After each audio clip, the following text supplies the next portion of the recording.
Hello everyone.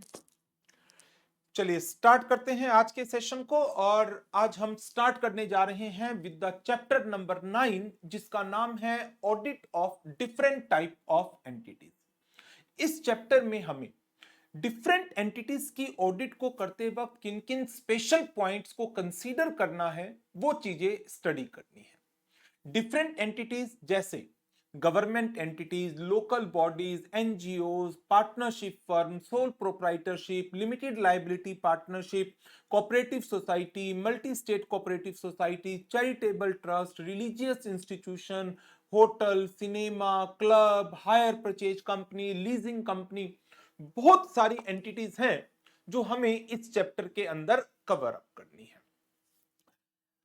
पहला हमारा जो टॉपिक है इस चैप्टर में that is of government audit. Comparatively एक बड़ा टॉपिक है। जैसे बाकी टॉपिक से कंपेयर करें, hotel, cinema, club, LLP, firm, उनके कंपैरिजन में ये एक बड़ा टॉपिक है। तो पहले तो मैं आपको गवर्नमेंट ऑडिट में हमें किन किन एस्पेक्ट्स को कवर करना है वो बताता हूं, फिर एक एक करके उन टॉपिक्स को कवर करेंगे। सबसे पहले हम बात करेंगे what is the meaning of government audit and objectives of government audit. तो हमारा फर्स्ट टॉपिक है meaning and objectives of government audit. Important question बनता है, 4 to 5 मार्क्स का डायरेक्ट थियोरेटिकल क्वेश्चन पुट किया जा सकता है। Define government audit and what are the objectives of government audit. Thereafter CAG जो गवर्नमेंट एंटिटीज की ऑडिट को लुक आफ्टर करता है, controller and auditor general of India जो Indian audit and accounts department के हेड हैं, CAG, उनके scope में क्या क्या चीजें आती हैं, उनकी ड्यूटीज क्या हैं, उनकी पावर क्या है, डिफरेंट टाइप्स की ऑडिट वो जो कंडक्ट करते हैं, एंड उनका एक लीगल एंड रेगुलेटरी फ्रेमवर्क। तो सेकंड एस्पेक्ट में हम सीएजी की डिस्कशन करेंगे।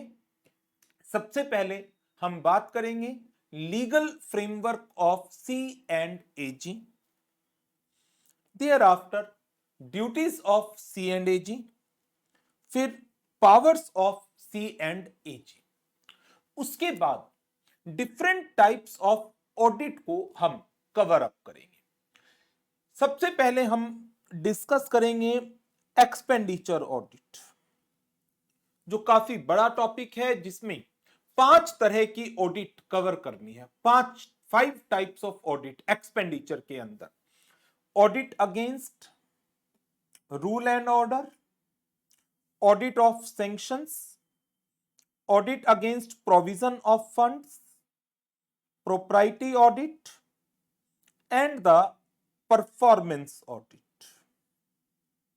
These are the 5 types of audit जो एक्सपेंडिचर ऑडिट का पार्ट बनती है। आफ्टर एक्सपेंडिचर हम बात करेंगे ऑडिट ऑफ रिसीट्स की, there after audit of stores and inventories, फिर आएगा ऑडिट ऑफ कमर्शियल अकाउंट्स। तो ये 4 audit, expenditure, audit of receipt, audit of stores and inventories, audit of commercial account.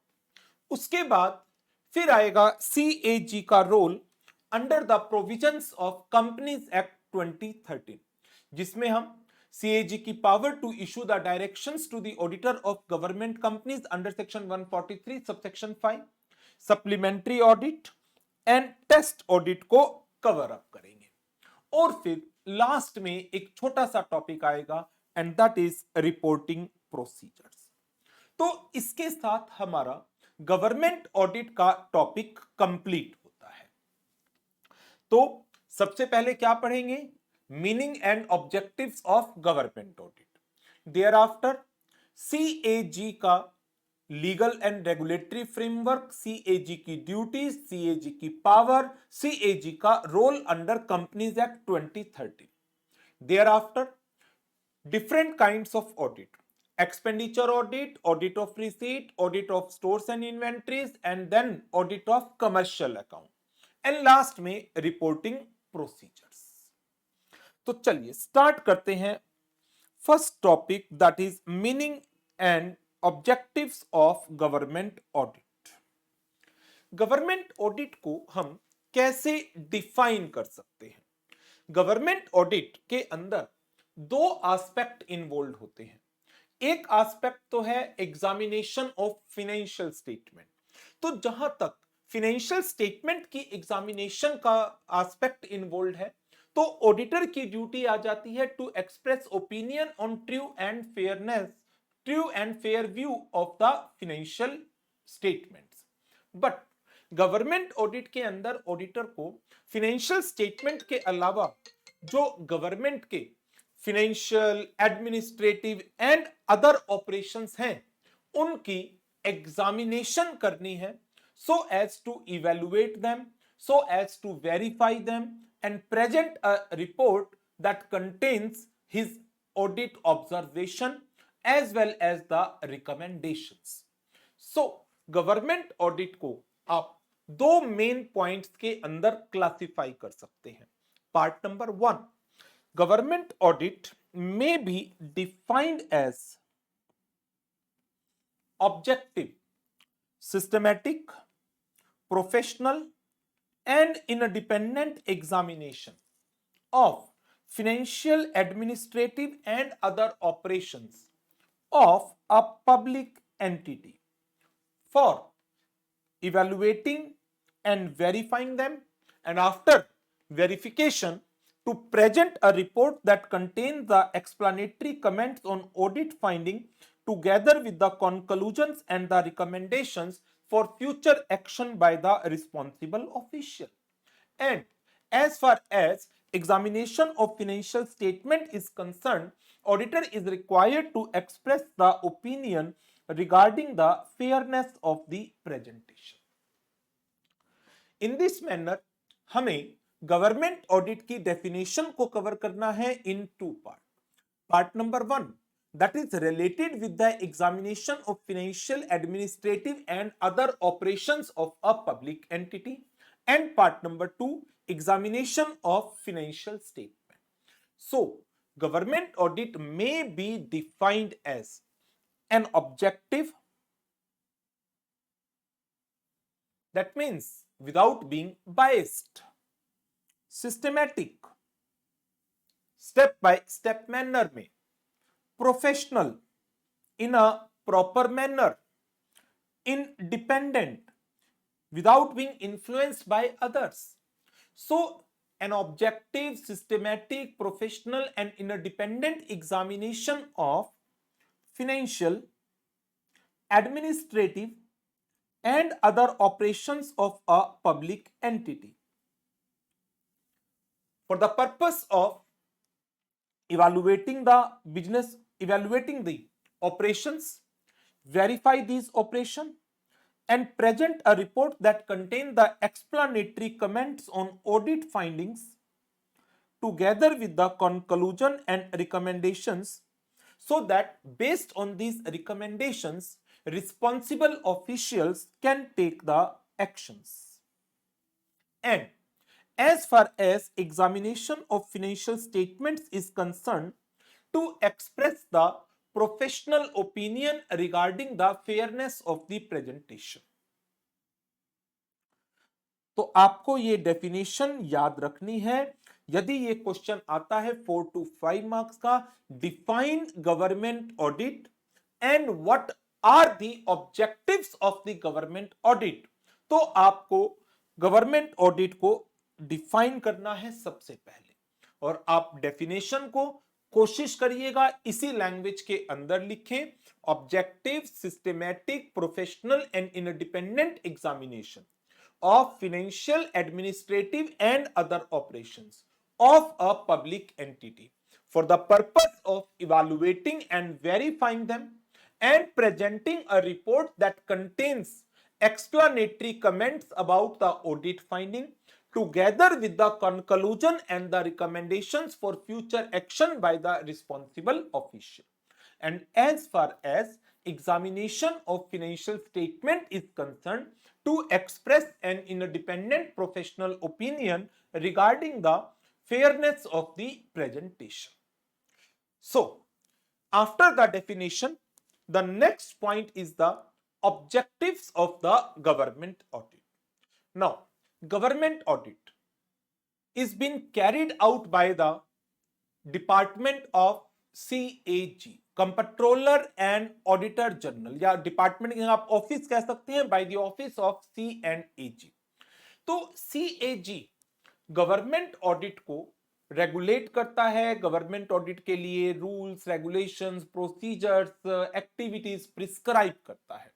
और गवर्नमेंट ऑडिट हमारे पास एक मैकेनिज्म है जिसके थ्रू क्या गवर्नमेंट पब्लिक के फंड्स को किस तरीके से यूटिलाइज करती है, जो गवर्नमेंट ऑफिसर्स हैं उनकी वर्किंग को, कॉन्स्टिट्यूशन की एडहेरेंस को, ये गवर्नमेंट ऑडिट के थ्रू जहां तक फाइनेंशियल मैटर्स हैं उन्हें कवर अप किया जाता है। तो जब हम गवर्नमेंट ऑडिट के ऑब्जेक्टिव्स की बात करते हैं तो गवर्नमेंट ऑडिट के ऑब्जेक्टिव्स में 4 मेन पॉइंट्स दिए गए हैं। Number 1, accounting for public funds, appraisal of government policies, basis for corrective action and administrative accountability। 4 main points आपको ध्यान रखने हैं। सबसे पहले हम बात कर लेते हैं अकाउंटिंग फॉर पब्लिक फंड्स। जो भी गवर्नमेंट्स के पास कलेक्शंस आती हैं टैक्स के थ्रू या otherwise, that is public funds. तो पब्लिक फंड्स को किस तरीके से गवर्नमेंट यूटिलाइज कर रही है, स्पेंड कर रही है, खर्चा कर रही है, उसकी एक अकाउंटिंग CAG ऑडिट के थ्रू या आप कह सकते हैं गवर्नमेंट ऑडिट के थ्रू आती है। तो government audit serve as a mechanism for the public accounting of the government funds. So with the help of the government audit public को इंफॉर्मेशन दी जाती है how the government funds are been utilized by the government. For example, जैसे CAG की report में पता चलता है कि दिल्ली के एक्स CM ने अपने रेजिडेंस के ऊपर जो खर्चा किया, क्या वो रीजनेबल था या नहीं था, किस एक्सटेंट तक खर्चा किया गया है। तो एक मैकेनिज्म है for public accounting of the government fund. Public को बताना गवर्नमेंट के फंड्स को कैसे यूज किया गया है। कोई कहता है 50 करोड़, कोई कहता है 70 करोड़ दिल्ली के एक्स CM ने, मिस्टर अरविंद केजरीवाल ने अपने बंगले के ऊपर कितना पैसा खर्च किया। पैसा तो गवर्नमेंट का ही है ना, वो गवर्नमेंट का मतलब पब्लिक फंड। तो गवर्नमेंट के फंड्स की पब्लिक अकाउंटिंग किसके थ्रू आती है, CAG के थ्रू। ये पता कैसे चलता है कि इस कंसर्न CM ने इतना पैसा खर्च किया, CAG की पावर के अंदर होता है इनकी ऑडिट को करना। Appraisal of government policies, government की पॉलिसीज का अप्रेजल। तो गवर्नमेंट ने जो बिजनेस, जो ऑपरेशनल एक्टिविटीज की हैं, मैनेजरियल रोल, गवर्नमेंट के प्रोग्राम्स, गवर्नमेंट की पॉलिसी एस्पेक्ट्स।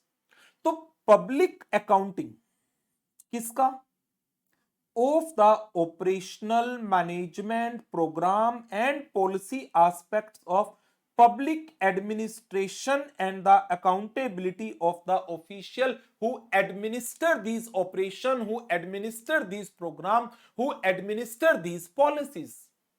तो गवर्नमेंट पॉलिसीज का, गवर्नमेंट प्रोग्राम्स का, गवर्नमेंट ऑपरेशंस का एक अप्रेजल है, या आप कह सकते हैं पब्लिक अकाउंटिंग है। अकाउंटेबल बनाया जाता है गवर्नमेंट के ऑफिसर्स को, गवर्नमेंट की पॉलिसीज को, गवर्नमेंट के प्रोग्राम्स को, गवर्नमेंट के ऑपरेशंस को कंट्रोल करते हैं। Third one, basis for the corrective action. Auditor अपनी ऑडिट करने के बाद अपनी ऑब्जर्वेशंस के साथ साथ रिकमेंडेशंस भी देता है। तो जो रिकमेंडेशंस उसने दी हैं, it works as a base for the corrective action by the concerned responsible official। तो ऑडिटर की जो ऑब्जर्वेशन है that are based upon the factual data collection, it serves to highlight the lapses on the part of lower hierarchy officers, thereby senior officers को assist करती है so that they can take the corrective measures. And last one, administrative accountability, whether the administration is following the rules, regulations which are being prepared by the, which are being made by the law, legislation. तो क्या government officers they are adhering to law or not? It ensures accountability of administration to the legislature. Administration जो bureaucracy है उसकी जवाबदेही किसके लिए, जो उसको जवाब देना है किसको, लॉ मेकिंग अथॉरिटीज को, पार्लियामेंट को, स्टेट असेंबली को. तो it ensures accountability of administration to the legislation and hence it functioning as an aid to the administration. So ये हमारा पहला टॉपिक है that is about the meaning and objectives of the government audit. Theoretical question put हो सकता है 4 to 5 marks का. चलिए आगे बढ़ते हैं. जो नेक्स्ट टॉपिक है लीगल फ्रेमवर्क, इस पे मल्टीपल चॉइस क्वेश्चन आ सकता है. बहुत सिंपल टॉपिक है. अपॉइंटमेंट, सीएजी की अपॉइंटमेंट कौन करेगा? President of India. ये याद रखने वाले पॉइंट हैं सारे. सीएजी का टेन्योर कितना होगा? 6 ईयर और up to the age of 65 year whichever is earlier. CAG का remuneration that shall be equal to that of a Supreme Court judge. Appointment, term, remuneration, removal.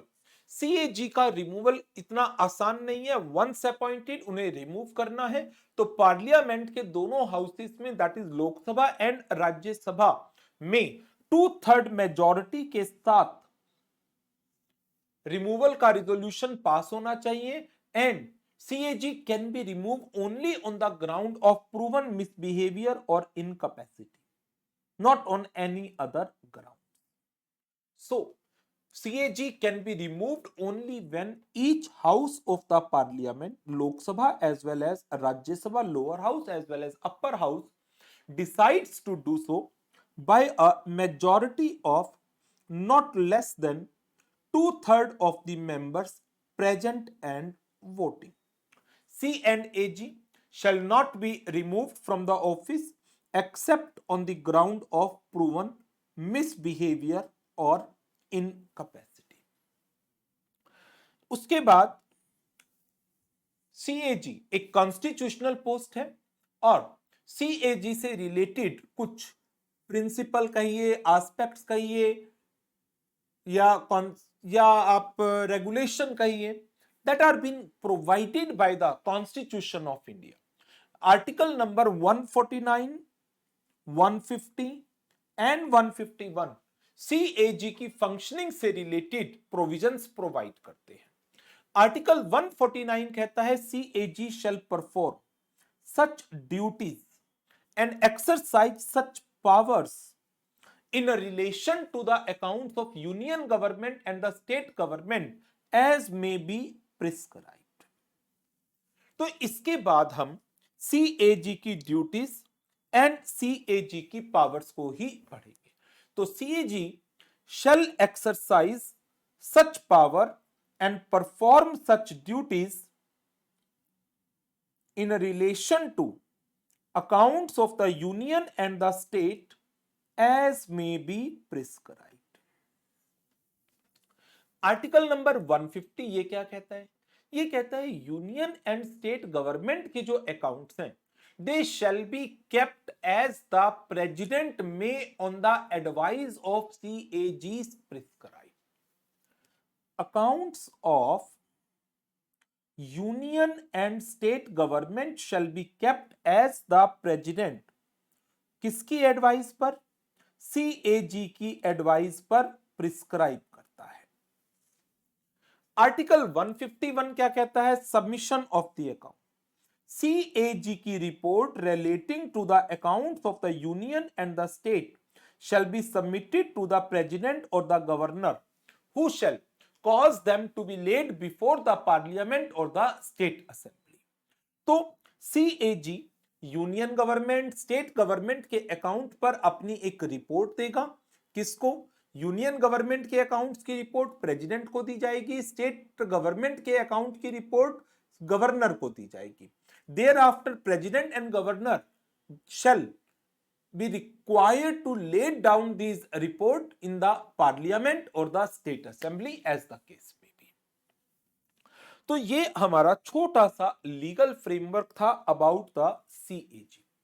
Appointment president of India ने की, term 6 years और up to the age of 65 year whichever is earlier, remuneration equivalent to that of a Supreme Court जज, removal only when both houses, each house of parliament agree to remove with two-third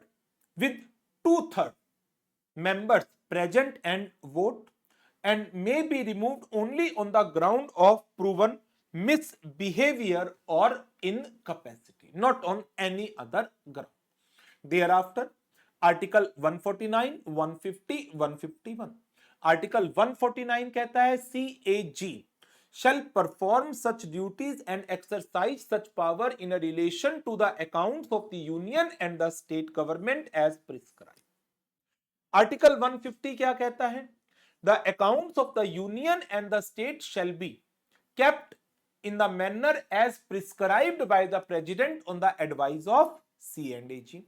article 151 क्या कहता है?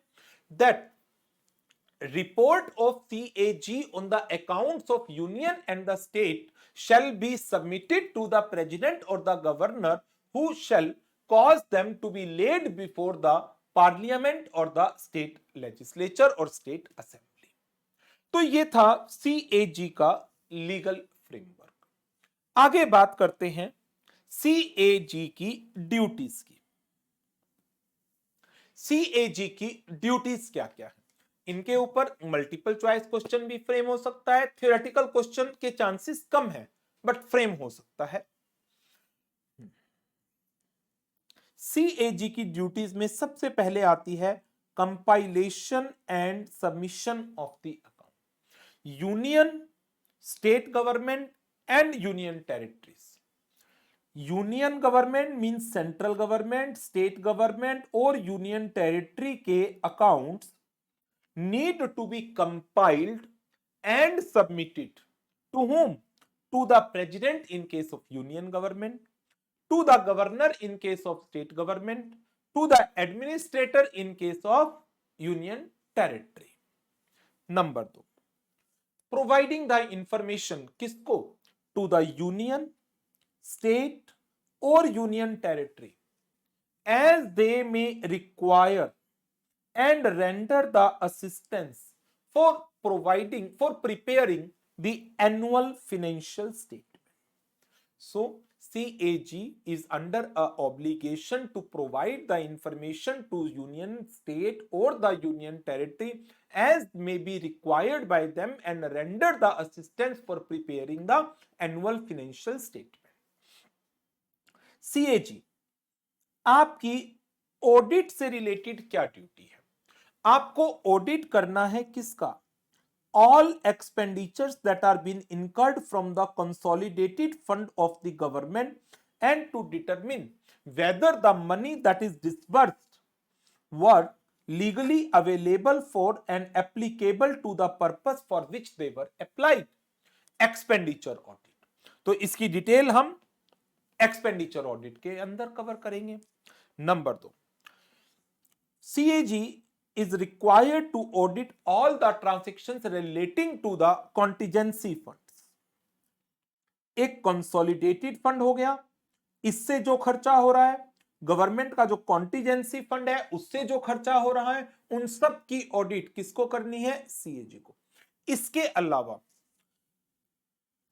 trading, manufacturing, P&L account and balance sheet or any other subsidiary account that is being kept in any department of union or the state. तो CAG आपकी पहली duty क्या है? Compilation and submission of accounts of union, state and union territory and submit it to the president, governor और administrator. You are required to provide the information to the union, state or union territory as they may require and render the assistance for preparing annual financial statement. You are required to carry out the audit and issuing a report on all the expenditures that are being incurred from the consolidated fund, all the transactions pertaining to the contingency fund, all trading, manufacturing, P&L account and balance sheet and any other subsidiary account that is being kept in any department of the union, state or union territory. Audit of receipts as well as expenditure. किन entities का? Of substantially financed entities. Government ने यदि किसी entity को by way of any grant और by any loan from the consolidated fund substantial finance किया है तो उस एंटिटी की रिसीट एंड एक्सपेंडिचर की ऑडिट भी सीएजी की ड्यूटीज का पार्ट बनती है. सब्सटेंशियली फाइनेंस्ड एंटिटी क्या है? कि जो कंसोलिडेटेड फंड से ग्रांट दी गई है या लोन दिया गया है इन अ फाइनेंशियल ईयर, उसका अमाउंट 25 लाख रुपीस या उसको एक्सीड करता है, it is not less than 25 lakh, और इस एंटिटी के टोटल एक्सपेंडिचर के 75% या उससे ज्यादा है. तो यदि जो अमाउंट दिया गया है ग्रांट का या लोन का वो 25 लाख या उससे ज्यादा है एंड ये इस एंटिटी के टोटल एक्सपेंडिचर का ड्यूरिंग दैट फाइनेंशियल ईयर 75% या उसको एक्सीड करता है, तो हम कहेंगे कि ये ग्रांट या ये लोन एक सब्सटेंशियल फाइनेंस की फॉर्म में है. तो इस एंटिटी के रिसीट एंड एक्सपेंडिचर की ऑडिट सीएजी की ड्यूटी का पार्ट बनती है. Thereafter, यदि कोई ग्रांट या लोन दिया गया है for any specific purpose from the consolidated fund to any authority और body not being a foreign state और इंटरनेशनल ऑर्गेनाइजेशन, तो यदि किसी भी अथॉरिटी को, किसी भी बॉडी को, किसी ऑर्गेनाइजेशन को कंसोलिडेटेड फंड से कोई स्पेसिफिक पर्पस के लिए, लाइक स्पोर्ट्स अथॉरिटी को, किसी स्पोर्ट्स एसोसिएशन को कोई ग्रांट दी गई, किस पर्पस के लिए? स्पोर्ट्स की प्रमोशन के लिए या किसी टूर्नामेंट को अरेंज करने को, ऑर्गेनाइज करने के लिए. तो यदि कंसोलिडेटेड फंड से किसी स्पेसिफिक पर्पस के लिए कोई ग्रांट या लोन किसी भी अथॉरिटी या बॉडी को दिया गया है अदर देन अ फॉरेन स्टेट और इंटरनेशनल ऑर्गेनाइजेशन, देन सीएजी आपकी ड्यूटी है आपको स्क्रूटिनाइज करना है, एग्जामिन करना है उस प्रोसीजर को जिसके थ्रू सैंक्शनिंग अथॉरिटी ने, जिसने ये ग्रांट या लोन सैंक्शन किया था, अपने आप को सेटिस्फाई किया था कि दैट दिस अथॉरिटी और body is satisfying the condition subject to which this grant और लोन कैन बी गिवन.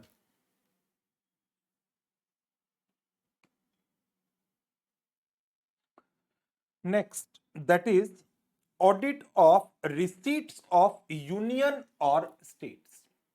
इसके अंदर सीएजी ऑडिट कर रहा है जो भी रिसीट, जो भी अमाउंट यूनियन गवर्नमेंट या स्टेट गवर्नमेंट कलेक्ट कर रही है और उसे कंसोलिडेटेड फंड में एक्यूमुलेट कर रही है. So CAG is under a duty to audit the receipt of union or states that are payable into the consolidated fund and satisfy whether the rules, procedures in this behalf are designed to secure effective check किसके ऊपर? assessment, collection and proper allocation of revenue are being duly observed. जो major receipts हैं, चाहे union government की बात करें या state government की बात करें, that is the tax collected from the public. तो टैक्स की असेसमेंट, कलेक्शन, एलोकेशन, वेदर इसके लिए जो रूल्स बनाए गए हैं, प्रोसीजर्स बनाए गए हैं, they are appropriate, they are proper, they are adhered to, they are being followed by the authorities। इसके अलावा सीएजी की ड्यूटीज में आता है audit of accounts of stores and stock. CAG की ड्यूटीज में आती हैं audit of government companies and the corporation in accordance with the companies act 2013। तो अब इसमें से देखो, expenditure audit, audit of receipt, audit of receipt, ये वाला point, sorry, expenditure audit, receipt, stores and government, ये चार तो हमें कवर करने ही है। एक्सपेंडिचर ऑडिट, एक्सपेंडिचर के बाद बात करेंगे रिसीट्स की, there after stores and inventories की, एंड उसके बाद audit of government entities, government companies and corporations. तो यदि ये क्वेश्चन एग्जाम में आता है, ड्यूटीज ऑफ सीएजी 8 पॉइंट है, 4 मार्क्स का आए तो 4.5 मार्क्स का आए तो 5 पॉइंट आप मेंशन कर सकते हैं। नेक्स्ट, जो नेक्स्ट टॉपिक है दैट इज सीएजी की पावर्स। सीएजी की पावर्स के ऊपर जो क्वेश्चन फ्रेम हो सकता है वो सिर्फ 3 नंबर का फ्रेम होगा, क्योंकि इसमें पॉइंट ही हमारे पास गिनती के 3 है। Inspection, transmission and inquiry. Inspection, transmission, inquiry. Inspection किसकी? Any office of account under the control of the union और the state government, including any office that is responsible for creation of initial और subsidiary accounts. So inspection किसकी हो सकती है? किसी भी office of accounts की under the control of union और state government, including any office that is responsible for creation of initial और subsidiary accounts. Number 2, transmission. Transmission क्या है? सीएजी में रिक्वायर कोई भी अकाउंट, बुक्स, डॉक्यूमेंट, पेपर किसी भी पर्टिकुलर प्लेस के ऊपर वो डिमांड कर सकता है। सीएजी में require any account, book, paper और document which deal with or relevant to the transaction under audit at any place to be sent to the specified place। So transmission किसका? Any account, books, paper or document that deal with the or relevant to the transactions under audit to be sent to the specified place। तीसरा क्या है? Inquiry. CAG may put such question or make observation as he considered necessary for the preparation of any account or a report which it is his duty to prepare। So किसी भी account और report को prepare करने के लिए CAG may put any question or make observation as considered necessary। तो अब देखो, सीएजी के रेफरेंस में यदि हम बात करते हैं तो मैंने अभी आपको 3 टॉपिक कराए। नंबर 1, सीएजी का लीगल फ्रेमवर्क। नंबर 2 पर CAG की ड्यूटीज, नंबर 3 पर CAG की पावर। जब हम लीगल फ्रेमवर्क की बात करते हैं तो इसमें हमने बात की थी CAG की अपॉइंटमेंट कौन करेगा। CAG की अपॉइंटमेंट की जाएगी by the president of India. CAG का टेन्योर कितना होगा, 6 ईयर और up to the age of 65 years whichever is earlier. CAG आपका रेमुनरेशन कितना होगा, equal to the Supreme Court जज। CAG का removal when each house of the parliament decides to do so with 2/3 majority, and CAG can be removed only on the ground of proven misbehavior or incapacity। Legal framework के अंदर 3 articles भी हम पढ़ते हैं constitution of India के, article 149, 150 and 151। Article 149 क्या कहता है, CAG shall perform such duties and exercise such powers as may be prescribed।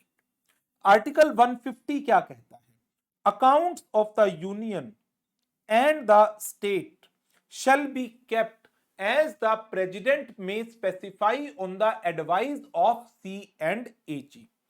Article 151 क्या कहता है, जो CAG की रिपोर्ट होगी किसके ऊपर, on the account of the union or the state shall be submitted to the president or the governor which shall be laid before the parliament or the state legislature by the president or governor। ये legal framework किया। Thereafter फिर हम आ गए CAG की duties पर।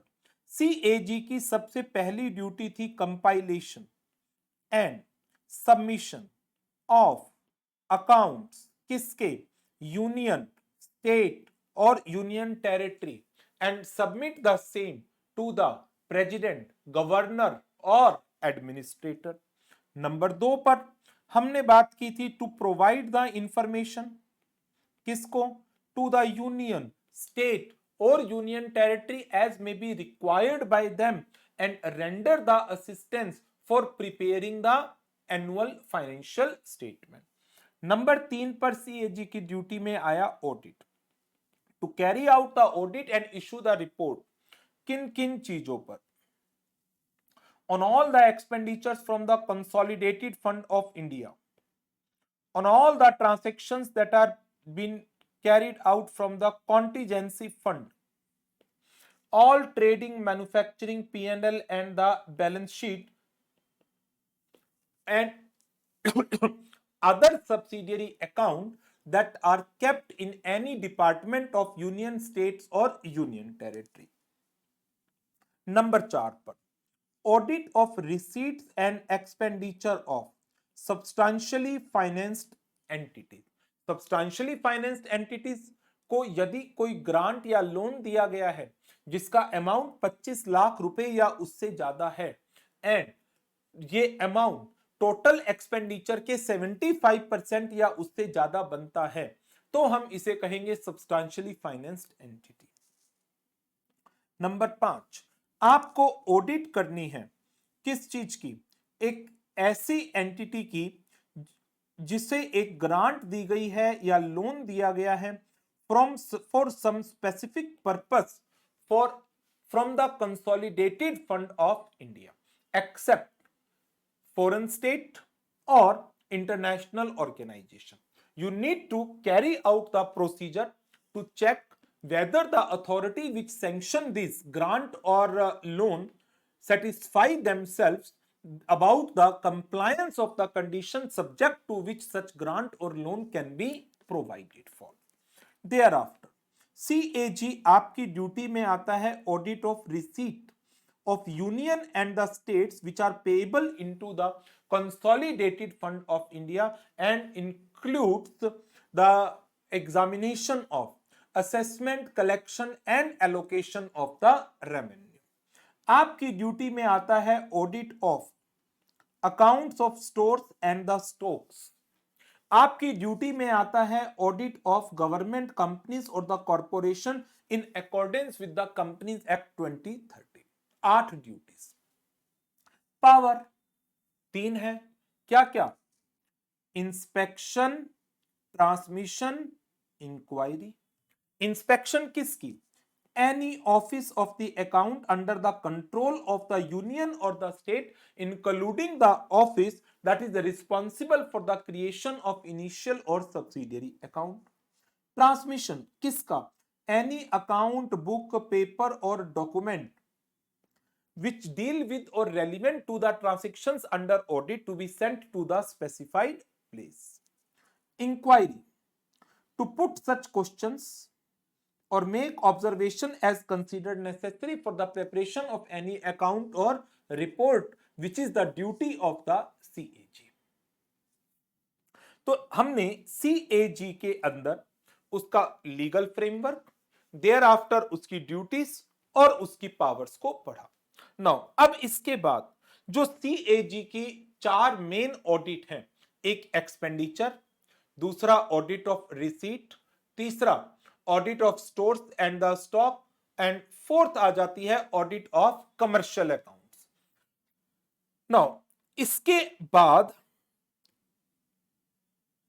इन 4 audit के बाद फिर वापस CAG का रोल आता है, role of CAG under companies है।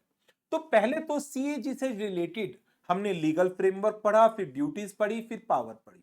अब मैं पहले आपको 4 ऑडिट छुड़वाकर ये टॉपिक करवा रहा हूं। पहले role of CAG under the company act, thereafter उसके बाद हम expenditure audit, audit of receipt, audit of stores and audit of commercial accounts cover करेंगे।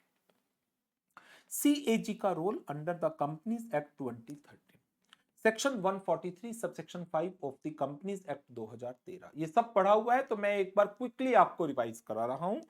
इन case of the government company, अब सोच रहे होंगे कहां पढ़ा? Paper number 2 corporate and other law के अंदर, याद आया? Chapter number 10 audit and auditor. Government companies के केस में CAG shall appoint the auditor and direct such auditor the manner in which the accounts of the government companies are to be audited। और जो auditor है वो अपनी audit report CAG को submit करेगा, जिस रिपोर्ट में वो बताएगा CAG ने क्या डायरेक्शंस दी थी, उन डायरेक्शंस पर ऑडिटर ने क्या एक्शन लिया है, उनका कोई impact on the accounts and financial statements of the company. So under section 143 subsection 5 CAG के पास पावर है to issue the directions to the auditor of the government company as to the manner in which the accounts of the government companies are to be audited by the auditor, and the auditor in his report that is to be submitted to the CAG shall include the directions, if any, given by the CAG, action taken on this direction, and the effect of such direction on the accounts and the financial statements of the government company। Section 143 subsection 6 that is the supplementary audit, क्योंकि government company की audit auditor कर रहा है जिसे CAG ने appoint किया, auditor ने अपनी रिपोर्ट CAG को दी और उस रिपोर्ट के रिसीव करने के विद इन 60 डेज CAG के पास पावर है, they have a right to conduct a supplementary audit of the financial statement of the company by such person as he may authorize, and for the audit purpose he may require the information to be furnished in such form as directed, and he also has a right to comment upon or supplement such audit report। So CAG ने एक auditor appoint किया, उसने audit report दी। Audit report receive होने के बाद CAG को लगा कि इस ऑडिट रिपोर्ट में कुछ चीजें मिसिंग है, तो उसने क्या किया? ऑडिट रिपोर्ट रिसीव होने के विद इन द 60 डेज उनके पास अधिकार है to conduct the supplementary audit of the financial statement of the company, और इसके लिए they may appoint any person, they may authorise any person, and for this supplementary audit CAG may require any information to be furnished in such form as may be directed by him। CAG इस audit report पर अपने कोई comment दे सकता है, या इस audit report के साथ कोई सप्लीमेंट्री रिपोर्ट भी लगा सकता है। जो सीएजी ने कमेंट्स दिए या सीएजी ने सप्लीमेंट किया है ऑडिट रिपोर्ट को, कंपनी की ड्यूटी है कि इन कमेंट्स को या इस सप्लीमेंट्री रिपोर्ट को भेजे किसको, to every person who is entitled to the copies of the audited financial statement, and also to place these comments or supplementary report before the AGM of the company in the same manner as the audit report। जैसे audit report सारे members को भेजी जाती है, जैसे audit report company की AGM में company के मेंबर्स के सामने रखी जाती है, इन दैट सेम मैनर जो कमेंट्स सीएजी ने दिए या जो सप्लीमेंट दिया उसने, सप्लीमेंट्री रिपोर्ट दी, वो कमेंट्स या report as the case may be, company is required to send to every member of the company, जिसे ऑडिट रिपोर्ट भेजी जाती है, जिसे ऑडिटेड फाइनेंशियल स्टेटमेंट्स भेजी जाती है। Test audit, CAG in case of government companies and government owned और government controlled companies, यदि उनको लगता है तो इन कंपनीज के अकाउंट्स की टेस्ट ऑडिट करा सकती है। एक तो हो गया सप्लीमेंट्री ऑडिट और एक हो गया टेस्ट ऑडिट। दोनों में क्या डिफरेंस है? सप्लीमेंट्री ऑडिट क्या है कि फाइनेंशियल स्टेटमेंट्स की ऑडिट हुई और उस ऑडिट के 60 डेज के अंदर आपने ऑर्डर इशू करे हैं फॉर द सप्लीमेंट्री ऑडिट। लेकिन टेस्ट ऑडिट क्या है? आप किसी भी गवर्नमेंट कंपनी के अकाउंट्स की ऑडिट करवा रहे हैं ऑन टेस्ट बेसिस। आप पूरे फाइनेंशियल्स की ऑडिट नहीं करा रहे, you are issuing an order for the audit of account of a government company or government owned or controlled company।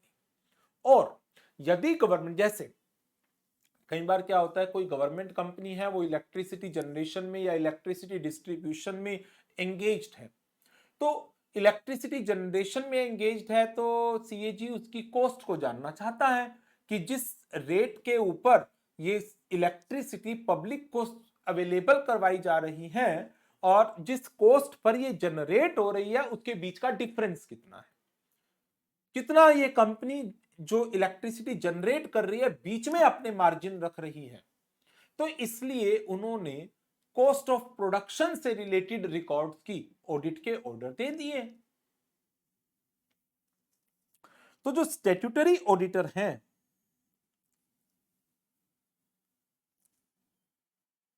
they shall submit a copy of their audit report to CAG। CAG के पास right है to comment upon and supplement the audit report in such manner as he may think fit. Now एक question है, अब ये important point है।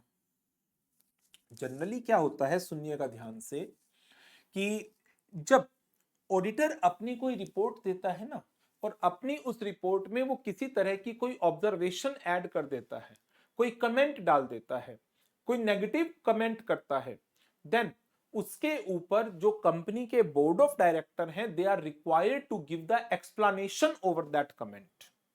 लेकिन अब क्या हुआ, ऑडिटर ने रिपोर्ट दी और सीएजी ने उसके ऊपर अपने कमेंट दिए, सीएजी ने उन ऑडिट रिपोर्ट को सप्लीमेंट किया। तो क्या बोर्ड ऑफ डायरेक्टर आपकी ड्यूटी है कि आप उन कमेंट पर, आप उन सप्लीमेंट पर भी एक्सप्लेनेशन देंगे? ना, इस पर बीओडी की ड्यूटी नहीं। Section 134 subsection 3 of the companies act 2013 board of directors के ऊपर एक ड्यूटी इंपोज करता है टू गिव द एक्सप्लेनेशन और the comment on any reservation, adverse remarks or the disclaimer that is contained in the auditor report. However, in the absence of the similar provisions requiring the company to give reply or reservation made by the CAG, BOD is not bound to give any information or explanation in respect to the comments or supplements. Comments और supplement. तो ये था हमारा CAG का role under the companies act 2013. तो CAG का role under companies act 2013, इसमें हमने 3 सेक्शंस को कवर अप किया. कौन कौन से? Section 143 subsection 5, 143 subsection 6, 143 subsection 7. 143 subsection 5 क्या कहता है? CAG may direct the manner to the auditor of government companies as to the manner in which the audit is to be conducted, and the auditor in his audit report that is to be submitted to the CAG shall give 3 things: directions if any issued by CAG, number 2 action taken thereon, and number 3 effect of such direction on the accounts and financial statements of the company. Number 2, Section 143 subsection 6 supplementary audit. CAG within 60 days from the date of receipt of the audit report may issue an order for the supplementary audit to be carried out by a person authorized by him, and supplementary audit will be of the financial statement of the company. CAG shall also have a right to comment and supplement such audit report. All such comment or supplementary audit report is to be sent by the company to every person who is entitled to the audited financial statement, and a copy of the same shall also be placed before the AGM of the company. Section 143 subsection 7 test audit. CAG क्या कर सकता है? CAG in case of a government company or government owned or controlled company, if he considered necessary by an order, cause the test audit of the accounts of such companies. और यदि ये accounts की audit कराई जाती हैं तो इनके ऊपर CAG duties power and conditions of service act का सेक्शन 19A अप्लाई होता है, जो कहता है कि आपको ये रिपोर्ट पार्लियामेंट के हाउसेस के सामने रखनी पड़ेगी. तो ये हो गया हमारा रोल ऑफ CAG. तो हमने CAG का पहले लीगल फ्रेमवर्क पढ़ा,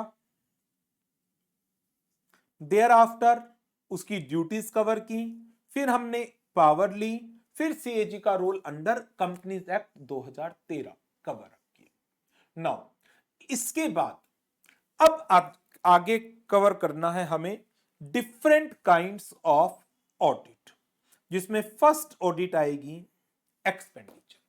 4 ऑडिट कवर करनी है हमें: expenditure, receipt, thereafter stores की ऑडिट, एंड फिर audit of commercial account. Expenditure audit में 5 ऑडिट आ जाएंगी: audit against rule and order, audit of sanction, audit against provision of fund, propriety audit and the performance audit.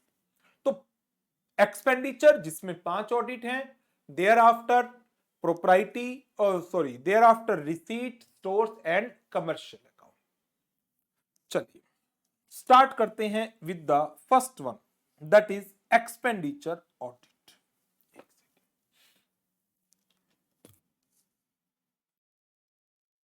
चलिए start करते हैं with the first type of audit, and that is expenditure audit.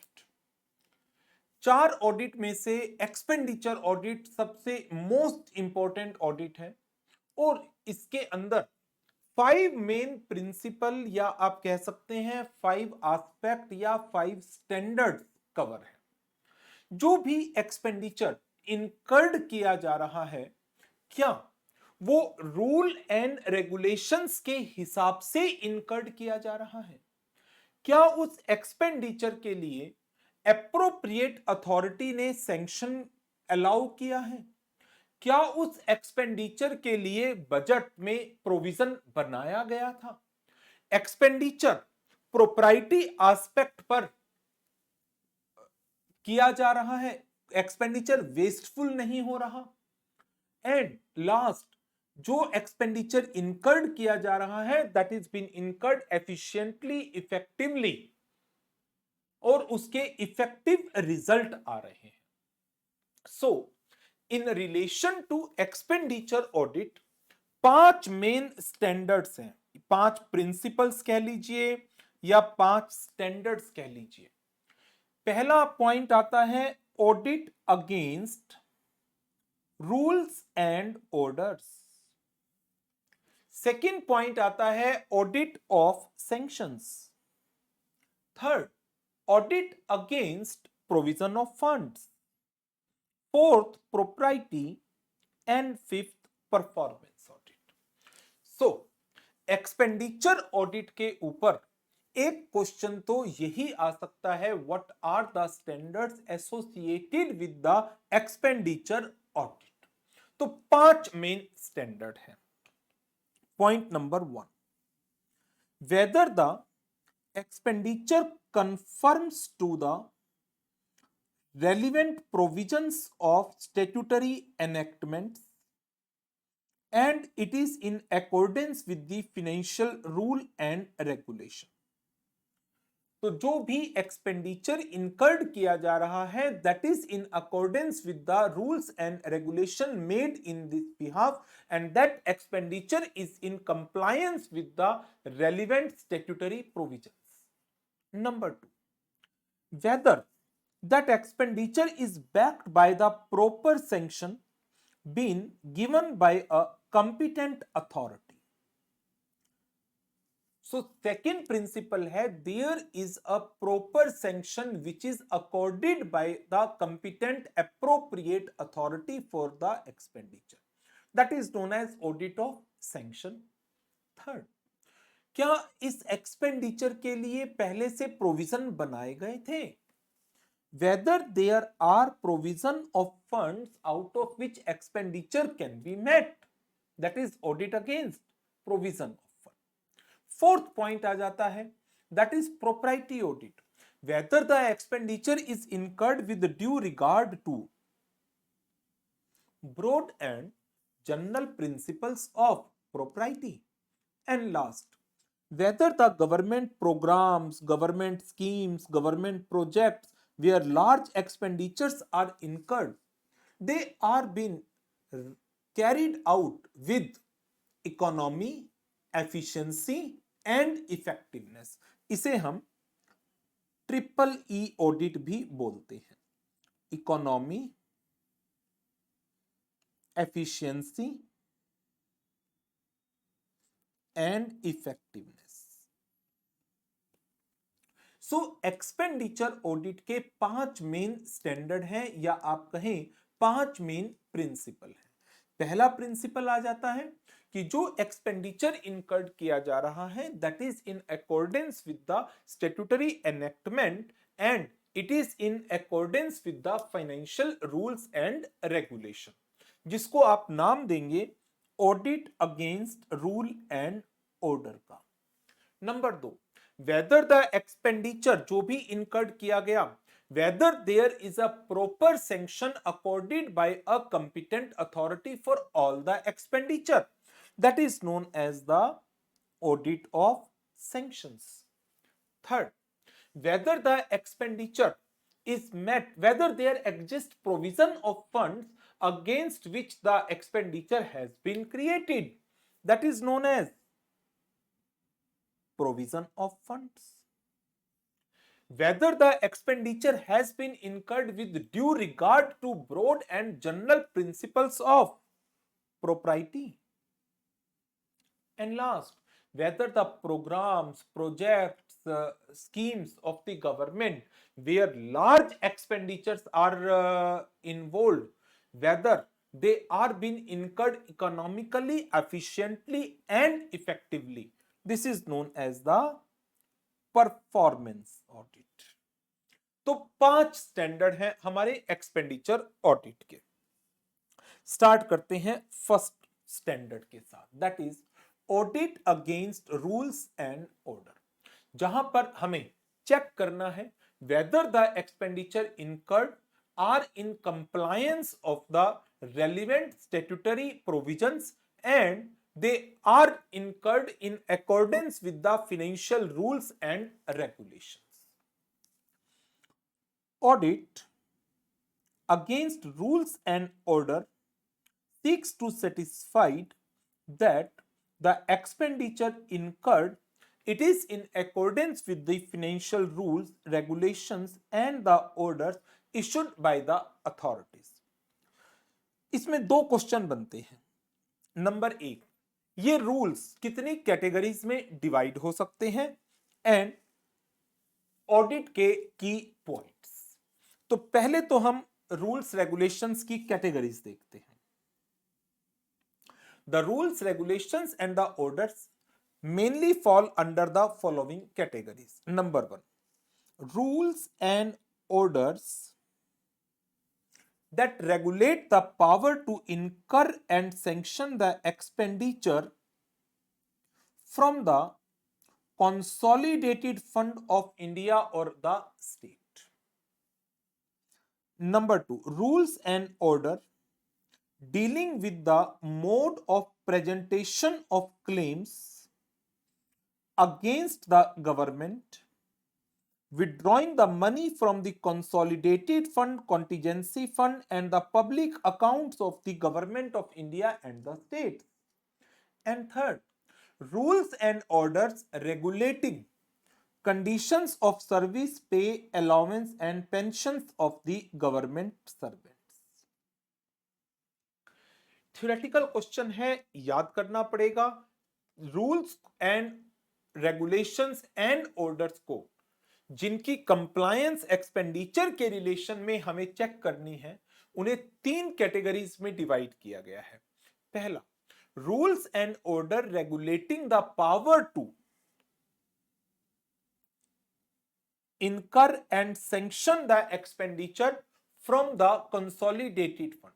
तो consolidated fund of India में से या consolidated fund of states में से expenditure को इनकर्ड करने की एंड सैंक्शन करने की पावर किस पर्सन के पास है? क्या एप्रोप्रिएट अथॉरिटीज अपनी पावर्स को जुडिशियसली यूज कर रही हैं? दूसरे, rules and order regulating the mode of presentation of claims against the government, withdrawing the money from the consolidated fund, contingency fund and the public accounts of the government. और तीसरे हैं rules and order regulating the conditions of service, pay, allowance and pension of the government servants. So ये question 3 marks का आ सकता है. That while carrying out the expenditure audit, auditor is required to check whether the expenditure has been incurred in accordance with the financial rules, regulations and order. Describe the categories under which such rules, regulation and orders are classified. तो 3 categories है. Number 1, power to incur and sanction. Number 2, mode of presentation of the claim against the government, withdrawing the money from the consolidated contingency fund or public accounts of the government. And third, conditions of service, pay, allowances and the pension for the government servant. Now, अब बात कर लेते हैं audit के की focus point की. Auditor is required to carry out the examination of various rules, regulations and orders issued by the executive authority so as to examine whether these rules, regulations and order they are not inconsistent with the constitution or the law made thereunder. जो भी rule बनाए गए हैं, regulations बनाई गई हैं, orders issue किए जा रहे हैं, वो कॉन्स्टिट्यूशन ऑफ इंडिया या law made by the parliament और स्टेट लेजिस्लेचर उसके इनकंसिस्टेंट नहीं होने चाहिए.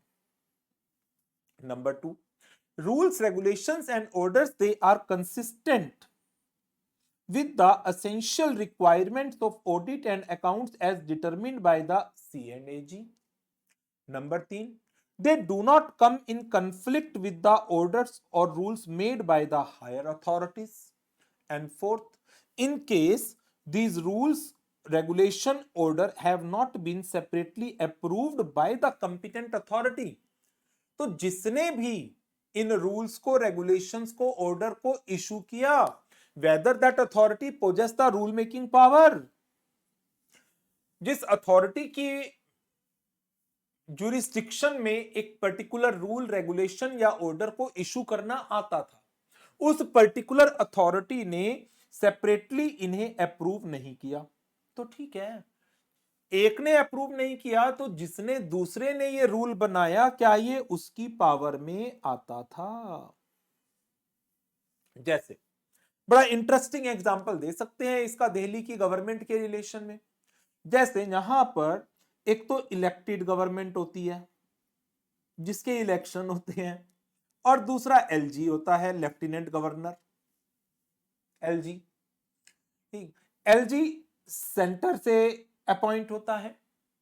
तो मान लो इलेक्टेड गवर्नमेंट के पास एक पावर थी एक खर्चे को करने की, इलेक्टेड गवर्नमेंट उस खर्चे को नहीं कर रही, क्या लेफ्टिनेंट गवर्नमेंट ने वो खर्चा अलाउ कर दिया? तो क्या लेफ्टिनेंट गवर्नर के पास ये पावर है? इसी तरह से एक तो हो गई ये इलेक्टेड गवर्नमेंट जो असेंबली की है, और एक हो गई एमसीडी, जहां म्युनिसिपल कॉर्पोरेशन ऑफ दिल्ली। एक खर्चे को सैंक्शन करना एमसीडी की पावर में है, एमसीडी उस खर्चे को कर नहीं रही, क्यों? क्योंकि वो आम आदमी पार्टी की गवर्नमेंट है, वहां पर भाजपा उस खर्चे को करना चाहती है, इलेक्टेड गवर्नमेंट बीजेपी की है, तो इलेक्टेड गवर्नमेंट ने वो अलाउ कर दिया, तो क्या इसकी पावर में आता है? इसी तरह से एक और एग्जांपल है, ठीक, कि एमसीडी के अंदर भी दो अथॉरिटी है, एक तो है मेयर जो इलेक्शन से के थ्रू आता है, और एक है कमिश्नर जो एम्प्लॉय है, एमसीडी का कमिश्नर। कमिश्नर ने अपनी पावर को यूज करके एक एक्सपेंडिचर कर दिया, मेयर उसको अलाउ नहीं कर रहा, मेयर ने खर्चा कर दिया, कमिश्नर अलाउ नहीं कर रहा। तो वही चीज आती है कि इफ एनी एक्सपेंडिचर जिस अथॉरिटी की कंपिटेंसी के अंदर था उसने अप्रूव नहीं किया, किसी दूसरे ने कर दिया, तो क्या उसके पास इस रूल मेकिंग पावर की, क्या वो इस पावर को एक्सरसाइज करने के लिए कैपेबल था? तो ये आते हैं हमारे मेन की ऑडिट पॉइंट्स। तो auditor is required to carry out examination of various rules, regulation and order issued by the executive authorities to check they are not inconsistent with the constitution or law, they are consistent with the essential requirements of audit and account as determined by CAG, they do not come in conflict with the orders or the rules made by the higher authorities, in case they have not been separately approved by the competent authority, the issuing authority possess the necessary rule making power. तो expenditure audit का पहला standard cover होता है, that is audit against rules and order. Number 2, दूसरा point, audit of sanction, whether all the expenditures, जो भी expenditure incurred किया जा रहा है, whether they are being accorded by, they are being sanctioned by the competent authorities.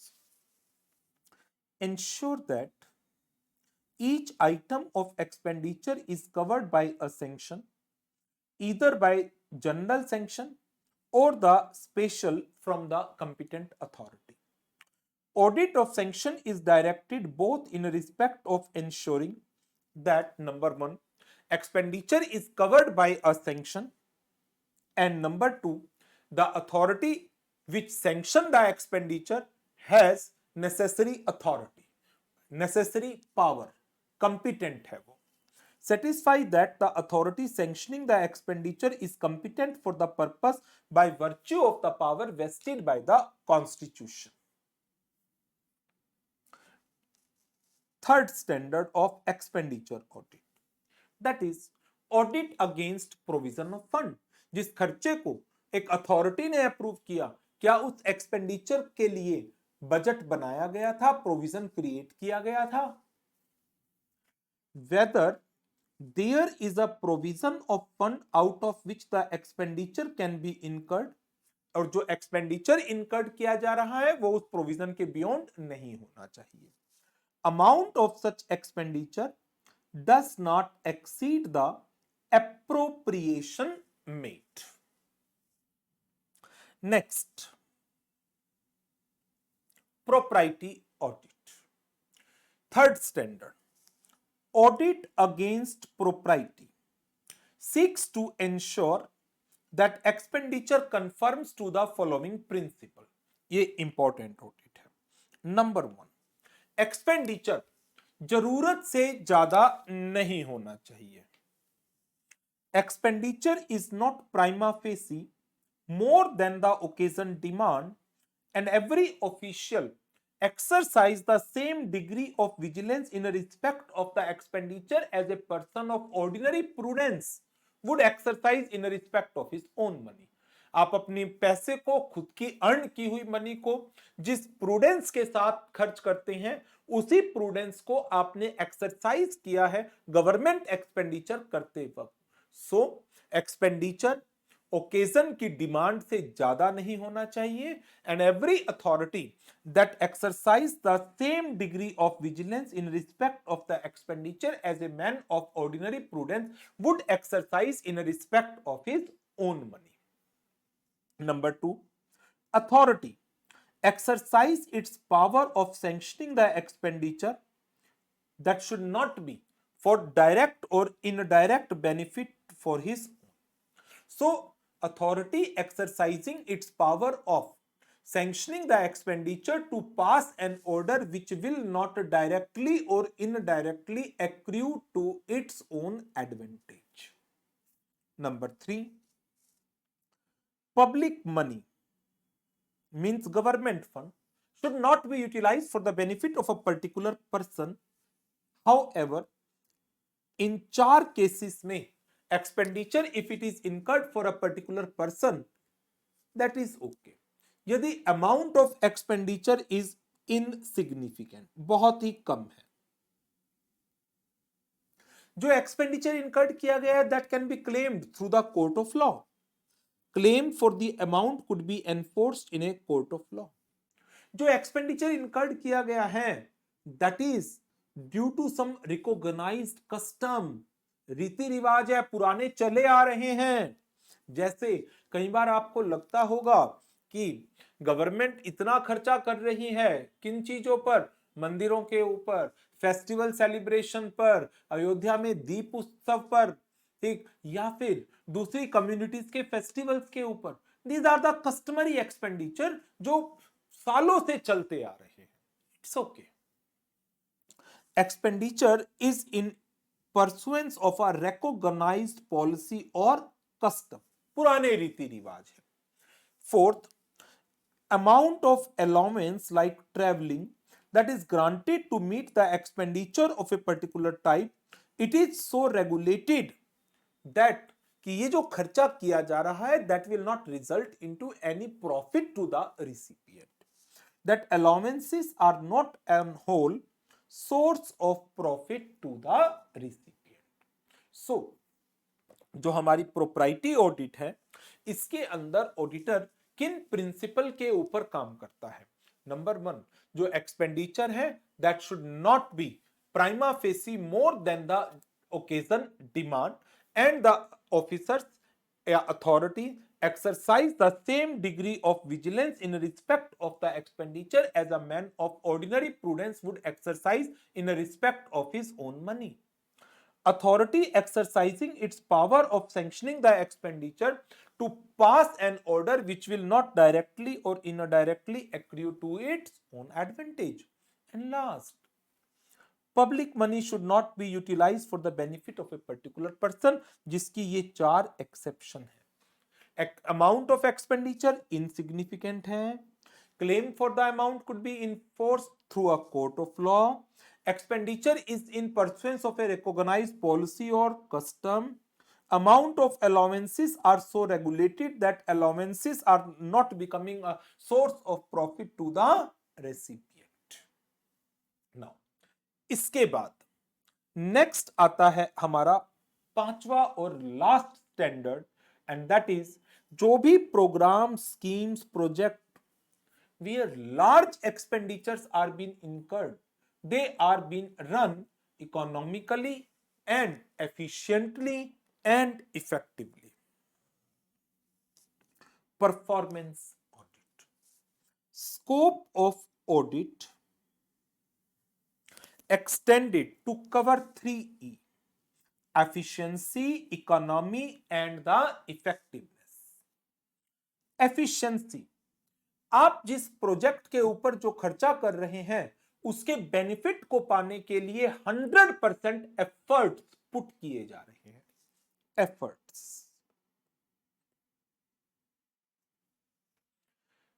आपने जो खर्चा किया है एक पर्टिकुलर प्रोजेक्ट के ऊपर, एक स्कीम के ऊपर, एक प्रोग्राम के ऊपर, उसके रिजल्ट, डिजायर्ड रिजल्ट्स अचीव्ड हुए हैं। इफेक्टिवनेस, और जो खर्चा आप कर रहे हैं सोच समझ कर रहे हैं। Economical. Efficiency audit, it examine execution of various schemes, projects, their economical operations, and whether they are yielding the results expected from them. Main है execution, whether the efforts that are put to yield the results are 100%, जो efforts put किए जा रहे हैं वो 100% put हो रहे हैं या नहीं। तो it examine execution of various schemes or the project, their economical, यहां से आगे इकोनॉमिकल बात आ गई और यहां से आगे इफेक्टिवनेस की बात आ गई।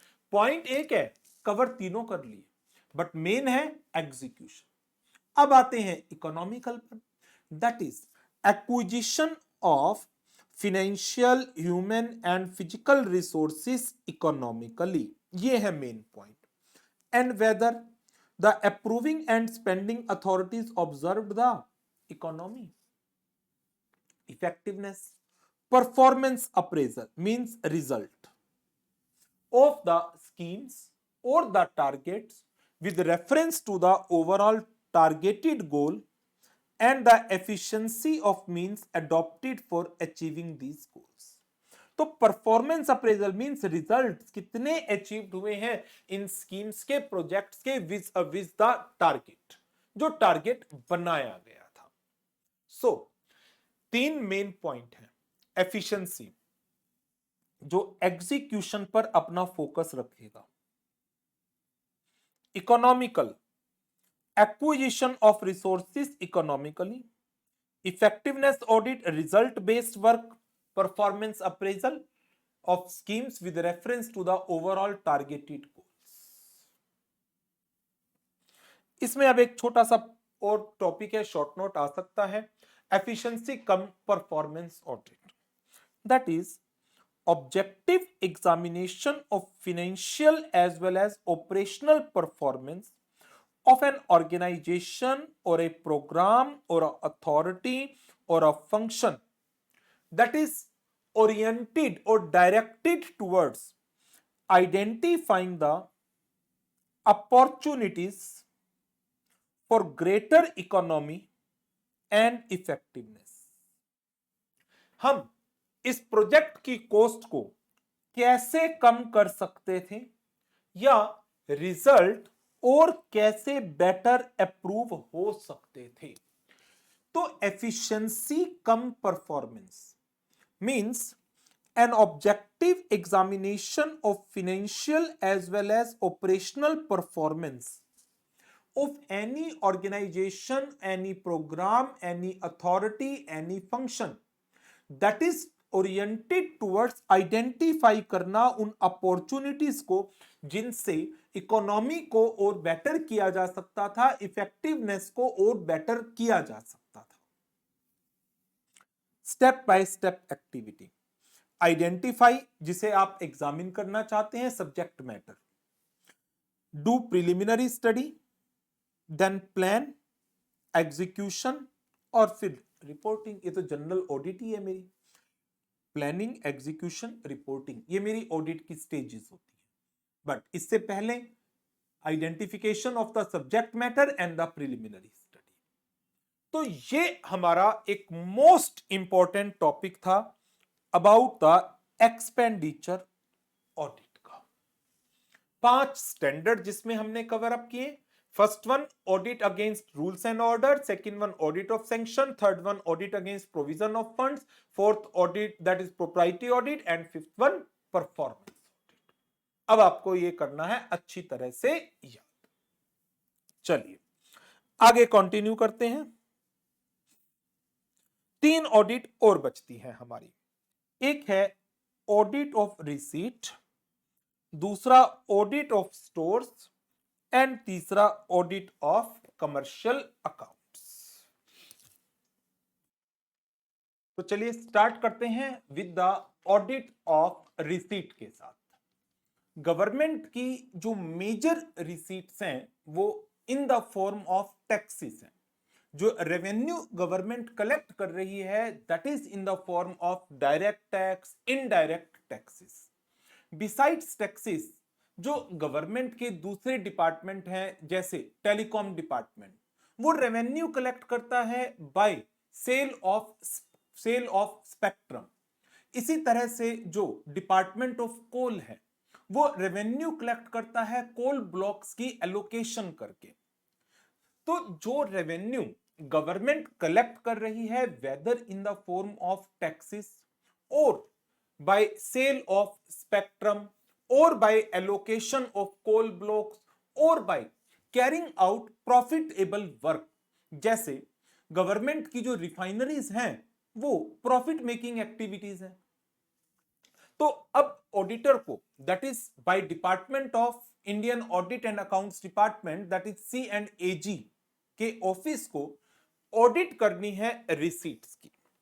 तो first point, whether all the revenue that is due to the government correctly assessed, realized and credited to the government account by the designated authorities।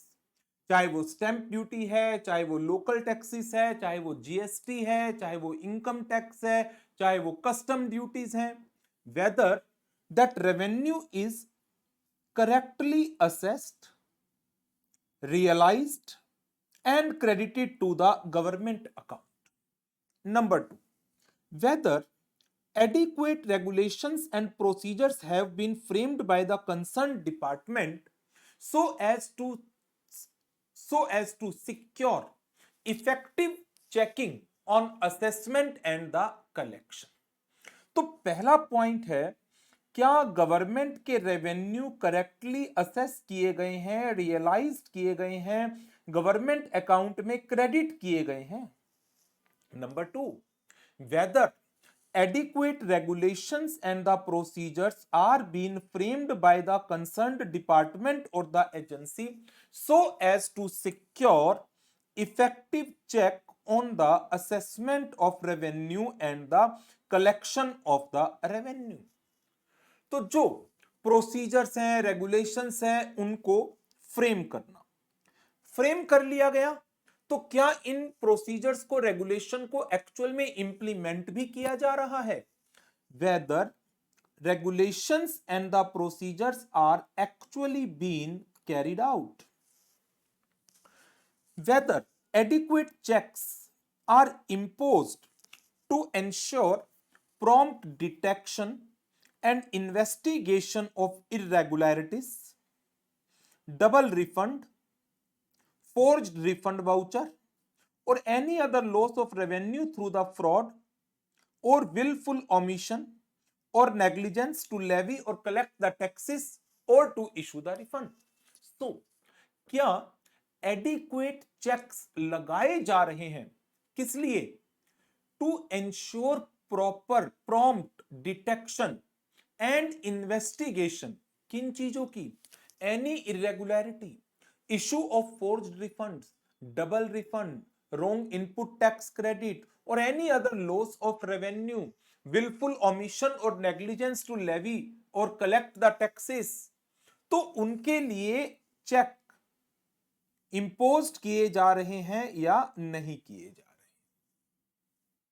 Next one, review of systems and the procedures. So as to see that internal procedures adequately secure correct and regular accounting of demand collections, refund, and to suggest the improvement. So in this manner ये 5 point हैं जो आपको learn करने हैं। सबसे पहला point है whether all the revenue that is due to the government are correctly assessed, collected and credited to the government. Assessment, collection and credit to the government. Number 2, procedures and regulation, whether adequate regulations and procedures have been framed by the concerned department or the agency so as to secure effective check on the assessment and the collection of revenue. Number 3, same adequate जो regulations and procedures है उसी के ऊपर whether regulations and the procedures are actually being carried out. Fourth, whether adequate checks are imposed to ensure prompt detection and the investigation of irregularities, double refund, forged refund, or any other loss of revenue through the fraud or willful omission or negligence to levy or collect the taxes or to issue the refund. And last, review of systems and the procedures to see that the internal procedures adequately secure correct and regular accounting of the demands, collection and refund and to suggest the improvements. तो ये था हमारा audit of receipts. Theoretical है but learn करना पड़ेगा। पहला point assessment, collection, credit. दूसरा point regulations and procedures framed out हुए नहीं हुए, regulations and procedures are carried out और no, whether adequate checks are imposed to secure detection and investigation of irregularities, double refund, forged refund, willful omission, negligence, etc. And last one, review of systems and the procedures.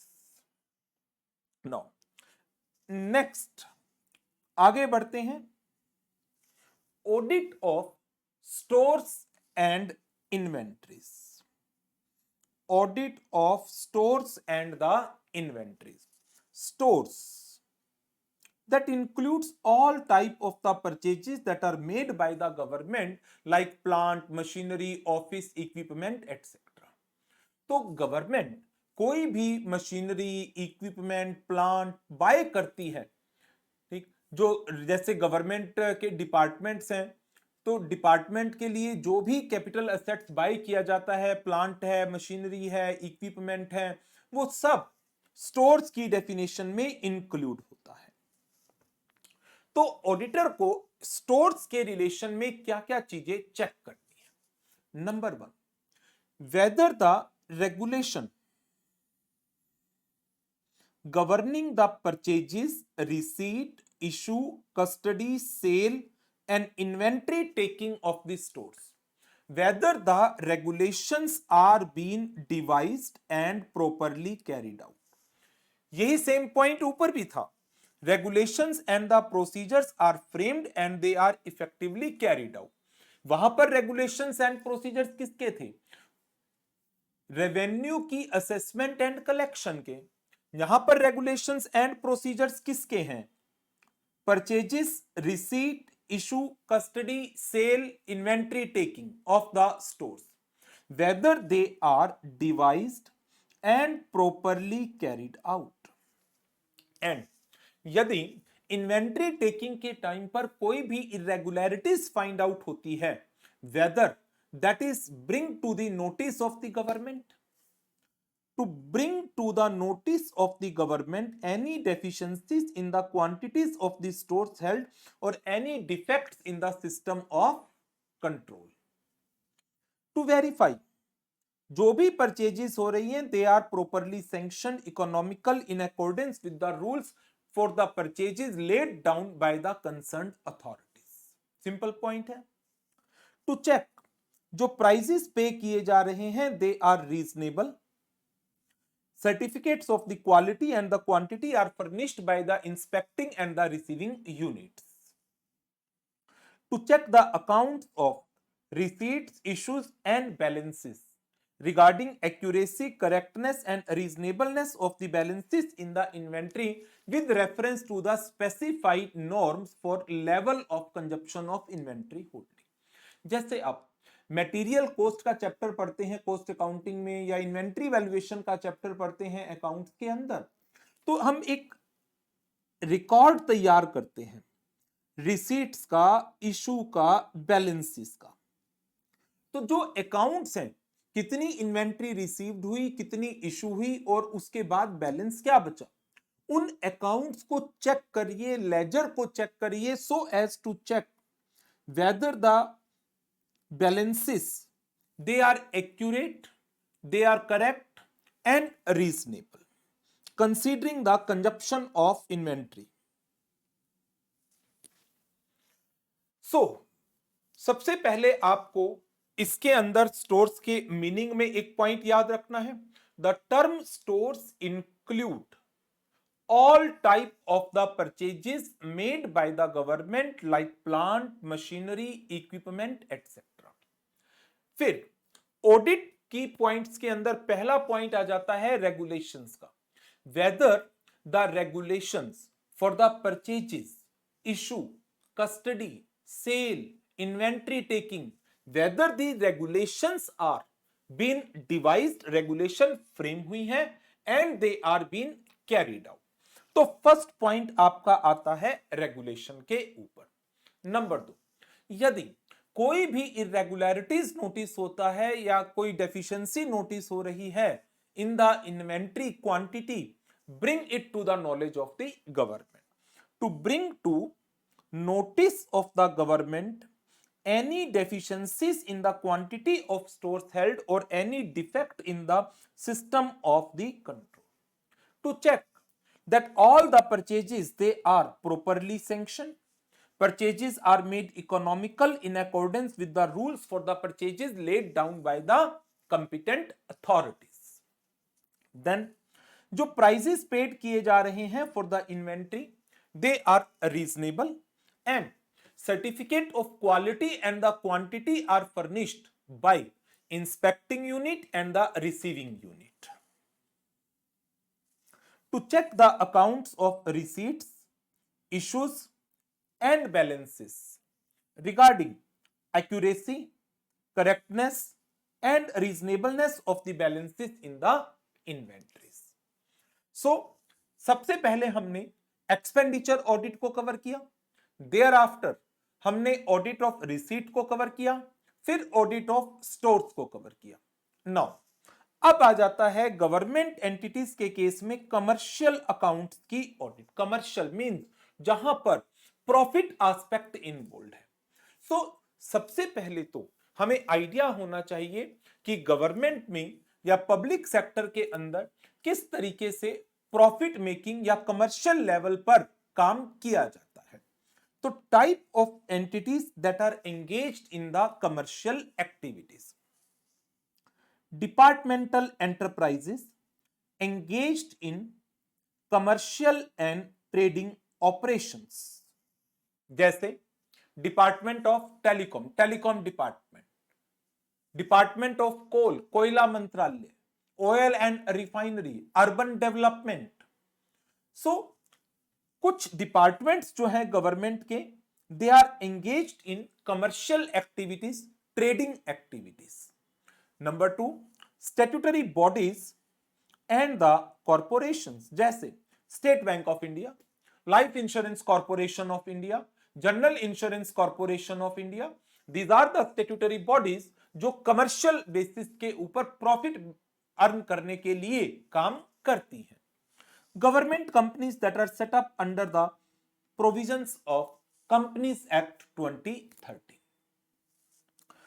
Auditing, departmental entities, जो departmental entities हैं या departmental enterprises हैं, उनकी audit जिस तरीके से आप union state या यूनियन टेरिटरी के अकाउंट्स की ऑडिट करते हैं, the audit will be carried out in the same manner.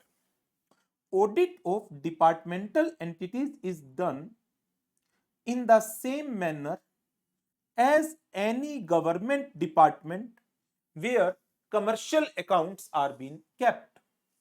Statutory corporation. Statutory corporation, it means that corporation has been established through a statute.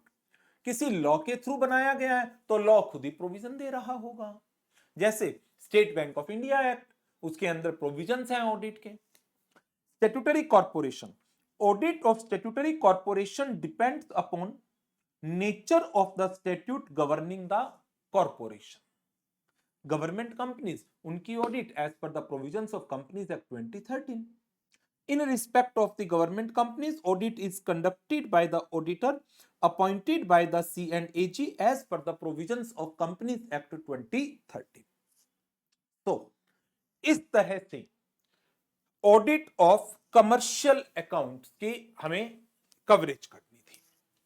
So this is all about the 4 types of audit: expenditure audit, audit of receipts, audit of stores and audit of commercial accounts. आगे बढ़ते हैं. एक छोटा सा topic है अब हमारे पास, that is reporting procedure. Reporting procedures कि जो ऑडिटर काम कर रहा है, अब ऑडिटर को अपनी वर्किंग करने के बाद अपनी फाइंडिंग्स को एक रिपोर्ट के थ्रू देना है, अपनी ऑब्जर्वेशन को रिपोर्ट के थ्रू देना है. बट गवर्नमेंट एंटिटीज के केस में ऑडिट में रिकमेंडेशंस भी दी जाती हैं और जो financial, administrative and other operations होते हैं इन एंटिटीज के, उसके ऊपर उसने अपनी ऑब्जर्वेशंस दी हैं. कंक्लूजन यूजर को खुद ड्रॉ करना पड़ेगा. जैसे C&AG ने एक वर्किंग की और उसने अपनी ऑब्जर्वेशन बता दी, उसका कंक्लूजन पार्लियामेंट खुद निकालेगी, पार्लियामेंट की कमेटीज निकालेगी कि हां क्या सही है क्या गलत है. तो department of audit and accounts ये एक तरीके से अपनी फैक्ट फाइंडिंग या ऑब्जर्वेशन अपनी रिपोर्ट के थ्रू पार्लियामेंट के सामने, पब्लिक के सामने, स्टेट लेजिस्लेचर के सामने रखता है. Effectiveness of audit depends on the reporting of the results to the proper authorities so that the authority can take action to rectify the irregularities or impropriety wherever possible or to prevent reoccurrence. As per Article 151 of the Constitution, जो हमने legal framework of C&AG में भी पढ़ा था कि जो CAG की report है on the accounts of the union and the state that is been submitted to the president और the governor shall be laid before the parliament and the state legislature. Reports, they are also publicized adequately in order to create a proper climate of the public opinion for taking remedial action where necessary on the findings of Auditor General. Reporting is factual and conclusions are left to be drawn by the reader so as to ensure the total objectivity. So, general topic है but as such कोई important नहीं है. तो इसके साथ हमारा government audit का topic complete होता है. सबसे पहले हमने इसके अंदर डिस्कस किया meaning and objectives of government audit, ये आपको याद करना है. देयर आफ्टर फिर हमने C&AG के रेफरेंस में C&AG का लीगल फ्रेमवर्क स्टडी किया. Thereafter duties of C&AG, फिर powers of C&AG, then role of C&AG in case of the government companies, उसे डिस्कस किया. देयर आफ्टर फिर हमने डिफरेंट टाइप्स ऑफ ऑडिट को कवर अप किया। First one expenditure audit, जिसके अंदर 5 standards थे। Audit of rules and regulation, audit of sanction, audit against provision of fund, propriety audit and the performance audit. Thereafter, audit of receipt, audit of stores and audit of commercial accounts। और last में हमने एक छोटा सा topic और पढ़ा, that is reporting procedure. तो इसमें यदि हम डिस्क्रिप्टिव क्वेश्चन की बात करें, मीनिंग एंड ऑब्जेक्टिव्स पर क्वेश्चन आ सकता है, पावर्स के ऊपर क्वेश्चन इंपॉर्टेंट लगता है, role of C&AG in case of government companies important है, एक्सपेंडिचर ऑडिट के स्टैंडर्ड्स इंपॉर्टेंट है, प्रोप्राइटी ऑडिट का कॉन्सेप्ट इंपॉर्टेंट है, परफॉर्मेंस ऑडिट के 3E इकोनॉमी, एफिशिएंसी, इफेक्टिवनेस की डिटेल इंपॉर्टेंट है। बस ये मेन टॉपिक है जो इंपॉर्टेंट नजर आते हैं। बट स्टिल हमने सारे टॉपिक्स को कवर किया। रिवाइज आप सारे टॉपिक्स को करिएगा, क्वेश्चंस की प्रैक्टिस भी आप सारे टॉपिक्स की करिएगा, बट इंपॉर्टेंट के ऊपर थोड़ा सा एडिशनल फोकस दीजिएगा। ठीक है, तो इसके साथ हम इस सेशन को यहीं पर ओवर करेंगे और नेक्स्ट सेशन में नेक्स्ट टॉपिक के साथ, that is audit of local bodies and NGOs, audit of local bodies and non government organisations, in 2 topic को कवर अप करेंगे।